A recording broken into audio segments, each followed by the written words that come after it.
Welcome to episode 194 of the 2-Minute Warning. Today I am doing an NFL Power Rankings after week 14 of the NFL playoffs. Let's just get right into it. Number 10 on my list, Tennessee Titans. Not many teams could beat Derrick Henry. Of course, there's 9 more above him, but he's got the back half of the league of the other 20 teams. Even these other teams, Derrick Henry can go for a 200-yard game and beat them. But as of right now, I got the Titans at the number 10 spot just because of their on and off games being a little inconsistent this year, losing to games such as the Bengals, getting blown out by the Browns, and even though they did make a comeback, they just had a couple games. You're kind of like, who's playing right now? So for that reason, they're at number 10. Number 9, I got the Miami Dolphins. Tough loss to the Chiefs this week, but they've put up one of the most competitive games against the Chiefs this year, except for the Buccaneers or Raiders. They put up definitely one of the best games they've had. They've caused Mahomes to have his worst game of the year. Three interceptions, possibly a fumble. I know somewhere the Chiefs had a fumble, and the Dolphins recovered it. The amazing 30-yard sack that Mahomes got sacked on. So the Dolphins' defense is really top 5 in my opinion. They're definitely carrying the Dolphins. I like Tua, but that defense is pretty much everything for him, along with Brian Flores, amazing coach for the Dolphins. I like him at number 9, and I like him possibly getting into the playoffs and getting the first playoff win. I don't think they'll make a Super Bowl run. They'll probably get stopped at some point when they play the Chiefs in the playoffs again.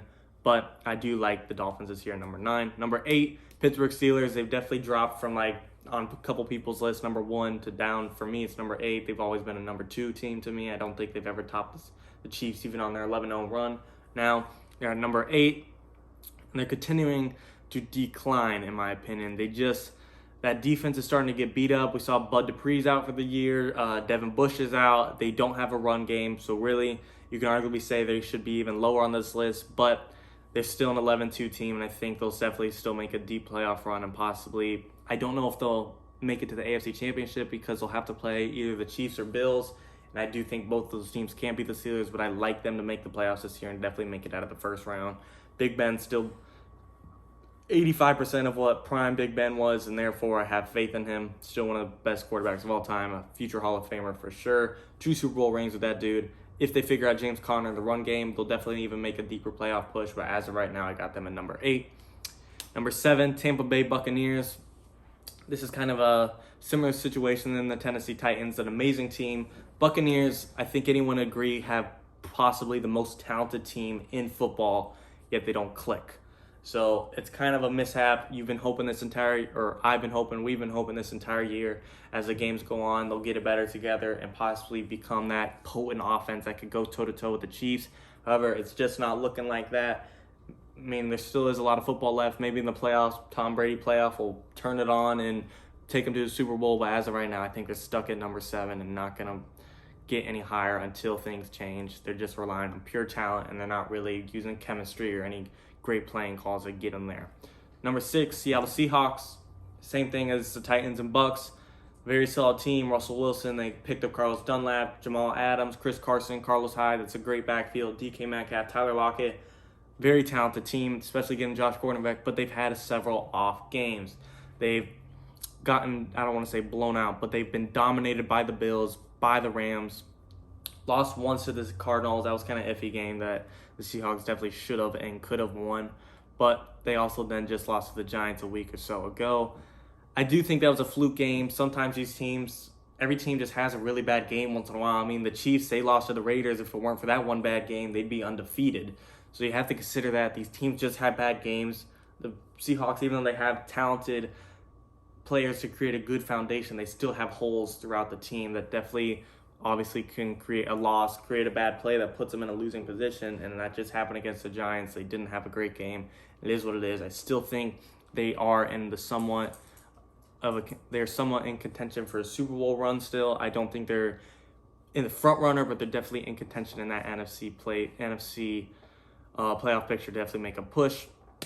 Number 5, Los Angeles Rams. We've seen the Rams beat the Seahawks, so therefore they're kind of ahead of them. They will play again this year, and that could change this rankings. But as of right now, the Rams defense is probably the best in the league to me. Jared Goff, as long as he doesn't turn over the ball, he plays great for him. Cam Akers, great rookie running back for the Rams. It's definitely emerging. And then a very deep wide receiver depth chart, especially Cooper Kupp, Tyler Higbee at tight end, Josh Reynolds, I believe, or Richards. I'm sorry, whichever one it is.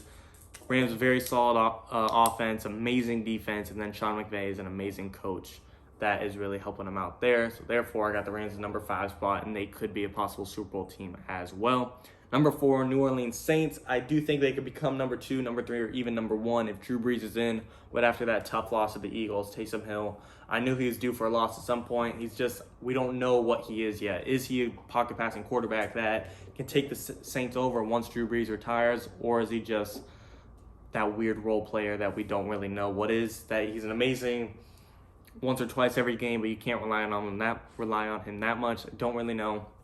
Therefore, Saints fall to number 4. I think once Drew Brees is back, they'll be up to number 2, number 3. But as of right now, I got to put them at number 4. Number 3, Buffalo Bills. Arguably, you could put them at number 2. But right now, I got them at number 3. They just beat the Pittsburgh Steelers, one of the best teams in football. And that was really a defining moment for Josh Allen and the Buffalo Bills. They haven't had like an enormous win this year. Obviously, they've had a couple good wins. As I said, they beat the Seahawks. But the Seahawks has just been that inconsistent team that has their off games here and there. And the Bills, they've been a dominant team the Steelers been a dominant team for most of the year. For the Bills to take them on, beat them, that was great. Even after that Josh Allen pick in the first quarter, they still came back second half and dominated and really didn't give the Steelers a chance the back half of the game. Love the Buffalo Bills, and I think they're the biggest contention to the Kansas City Chiefs this year in the AFC.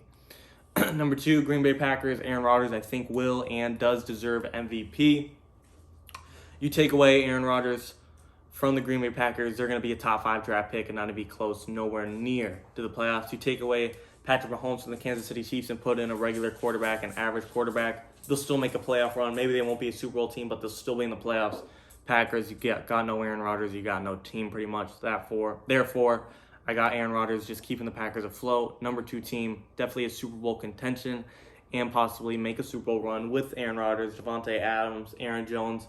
A great foundation on offense, but they do have a lot of holes on their defense and the rest of their receiver depth chart. We know the Packers don't get Aaron Rodgers a lot of help, but he's still possibly the best or second best or third best quarterback in the league. To me, he definitely deserves MVP. Number 1, Kansas City Chiefs, not much of a surprise. Kansas City Chiefs kind of play down to their opponents. They just let games be closer than they should be, but I feel like anytime we watch the Chiefs, we all know doesn't matter what's happening right now. We know the Chiefs, the final score is going to be in their favor, and they're going to win the football game just between Patrick Mahomes, Tyreek Hill, Travis Kelce, Le'Veon Bell, Sammy Watkins, Clyde Edwards-Helaire, Mecole Hardman. The list goes on. And then defense isn't stellar, but it's definitely well-rounded. And then with Andy Reid, top 3 coach in the league right now, not much to say. We all know how good the Chiefs are. Easy number 1 right now. Will probably be back-to-back Super Bowl champions. Let me know what you guys think in the comments. Any other videos you want to see, 2 in the morning.